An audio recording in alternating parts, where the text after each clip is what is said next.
Hello guys, എല്ലാവർക്കും light റിവ്യൂസിൻ്റെ പുതിയൊരു വീഡിയോയിലേക്ക് സ്വാഗതം. ഇന്ന് നമ്മൾ വന്നിട്ടുള്ളത് നമ്മുടെ ഒരു സബ്സ്ക്രൈബർ കുറച്ച് ദിവസമായി വീഡിയോക്ക് അടിയിൽ കമൻറ്റ് ചെയ്ത് ചോദിക്കുന്ന ഒരു സിനിമയുടെ റിവ്യൂ ആയിട്ടാണ് വന്നിരിക്കുന്നത്. നമ്മുടെ സബ്സ്ക്രൈബർ ആയിട്ടുള്ള നവനീത് ബ്രോ 2-3 വീഡിയോൻ്റെ അടിയിലായിട്ട് കമൻറ്റ് ചെയ്ത് ചോദിക്കാറുണ്ടായിരുന്നു ഈ മൂവിയുടെ റിവ്യൂ ചെയ്യുമോ എന്ന്. ആ മൂവിയുടെ റിവ്യൂ ആണ് നമ്മളിന്ന് ചെയ്യാൻ പോകുന്നത്.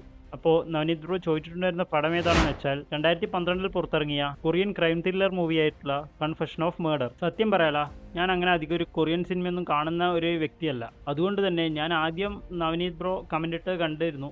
പക്ഷേ ആ കമൻറ്റ് കണ്ടായിരുന്നു ഞാൻ അത് സെർച്ച് ചെയ്ത് നോക്കി ഏതാണ് മൂവി എന്ന്. അപ്പോൾ ഒരു കൊറിയൻ മൂവി ആണെന്ന് പറഞ്ഞാൽ ഞാൻ വിചാരിച്ചു ഇത് സാധാരണ എല്ലാ കൊറിയൻ മൂവികളെ പോലെ എനിക്ക് പറ്റുന്ന ഒരു പരിപാടി ആയിരിക്കില്ല എന്ന് ഞാൻ വിചാരിച്ചങ്ങ് മാറ്റി വെക്കുകയായിരുന്നു ഉണ്ടായത്. അങ്ങനെ ഇരിക്കുമ്പോഴാണ് നമ്മുടെ ലാസ്റ്റ് ഇട്ട വീഡിയോൻ്റെ അടിയിലും ബ്രോ വന്ന് കമൻറ്റ് ഇട്ടത്. അപ്പോൾ ഞാൻ വിചാരിച്ചു ഏതായാലും ഇത്രയും പറഞ്ഞതല്ലേ, ഒന്ന് കണ്ടു നോക്കാമെന്ന് വെച്ചിട്ട് എടുത്ത് കണ്ടു. സത്യം പറയാലോ, കിടിലൻ സിനിമ. ഞാൻ കണ്ടതിൽ വെച്ചിട്ട് ഏറ്റവും best Korean crime thriller cinema. സാധാരണ ക്രൈം ത്രില്ലർ മൂവി എന്നൊക്കെ പറയുമ്പോൾ ആ ഒരു ക്രൈം നടക്കുന്നു, അതിനുശേഷം അതിനുമായിട്ടുള്ള ബന്ധപ്പെട്ട അന്വേഷണങ്ങൾ എല്ലാം നടക്കുമ്പോൾ കുറച്ചൊരു ലേഖ ചില സ്ഥലത്തെങ്കിലും വലിപ്പിക്കാനുള്ള സാധ്യത ഉണ്ടാവലുണ്ട്. പക്ഷെ എന്നാൽ ഈ സിനിമയിലേക്ക് വരുവാണെങ്കിൽ ഈ സിനിമ മൊത്തത്തിൽ ഒരു 2 മണിക്കൂർ റൺ ടൈമുള്ള ഒരു സിനിമയാണ്. പക്ഷെ ഒരു സെക്കൻഡ് പോലും നമുക്ക് ഇതിൽ ഒരു ലേഗോ അങ്ങനെ ഒന്നും തോന്നില്ല. നമുക്കിങ്ങനെ തുടങ്ങിക്കഴിഞ്ഞാൽ അവസാനം വരെ നമ്മളിങ്ങനെ കണ്ടിരിക്കും. അതുപോലത്തെ ഒരു സിനിമയാണിത്. സാധാരണ ക്രൈം ത്രില്ലർ സിനിമകളിലൊക്കെ മെയിനായിട്ട് കാണിക്കുന്ന ഒരു കാര്യമാണ്, എല്ലാത്തിലും ഇല്ല എന്നാലും ചിലതിലൊക്കെ എനിക്ക് തോന്നിയിട്ടുള്ള ഒരു കാര്യമാണ്, കഥയായിട്ട് ഒരു ബന്ധമില്ലാത്ത കുറേ ക്യാരക്ടേഴ്സ് അല്ലെങ്കിൽ കുറേ കാര്യങ്ങൾ ഇവർ ഇടയ്ക്ക് പറയുന്നുണ്ടാവും. പക്ഷെ അതിന് കഥയിൽ വെറുതെ റൺ ടൈം കൂട്ടാൻ വേണ്ടിയിട്ട് സിനിമയിലേക്ക് വെച്ചതുപോലെ എനിക്ക് ചില സിനിമയിൽ തോന്നാറുണ്ട്.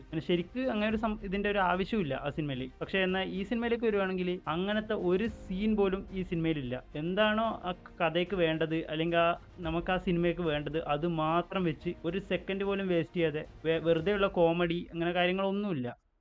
അങ്ങനെ നല്ല സിനിമയാണ്. ഇതിപ്പോൾ എനിക്ക് ഇതിൻ്റെ പ്ലോട്ട് പോലും എനിക്കിവിടെ പറയാൻ കഴിയില്ല. കാരണം ഇതിനെക്കുറിച്ച് ഞാൻ എന്ത് പറഞ്ഞാലും അത് സ്പോയിലർ ആയിപ്പോവും. കാരണം ഈ സിനിമയെക്കുറിച്ച് ഞാൻ എന്ത് പറഞ്ഞാലും അത് ആ സിനിമയിലെ കഥേനെ ബാധിക്കും. നിങ്ങൾക്ക് അതിനെ കാണുമ്പം കിട്ടുന്ന ഒരു ആസ്വാദനത്തിന് അത് ബാധിക്കും. അതുകൊണ്ട് ഞാൻ ഈ കഥേനെക്കുറിച്ച് ഇതിൻ്റെ പ്ലോട്ടോ കാര്യങ്ങളോ ഒന്നും പറയുന്നില്ല. നിങ്ങൾക്ക് നല്ലൊരു ആക്ഷൻ അല്ലെങ്കിൽ ഒരു ക്രൈം ത്രില്ലർ ഇൻവെസ്റ്റിഗേഷൻ മോഡിലുള്ള സിനിമകളൊക്കെ ഇഷ്ടമാണെങ്കിൽ നിങ്ങൾക്ക് ഈ സിനിമ തീർച്ചയായും കണ്ടുവെക്കാം. നല്ലൊരു പടമാണ്. അപ്പോൾ ഇത്ര എനിക്ക് ഇതിനെക്കുറിച്ച് പറയാനുള്ളൂ.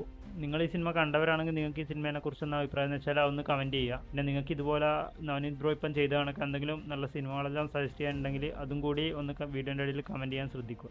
നിങ്ങൾക്ക് നമ്മുടെ വീഡിയോ ഇഷ്ടപ്പെട്ടിട്ടുണ്ടെങ്കിൽ വീഡിയോ ഒന്ന് ലൈക്ക് ചെയ്യുക. പിന്നെ ഇതുപോലത്തെ കൂടുതൽ വീഡിയോകൾക്കായിട്ട് നമ്മുടെ ചാനൽ ഒന്ന് സബ്സ്ക്രൈബ് ചെയ്ത് വെക്കുന്നത് നല്ലതായിരിക്കും.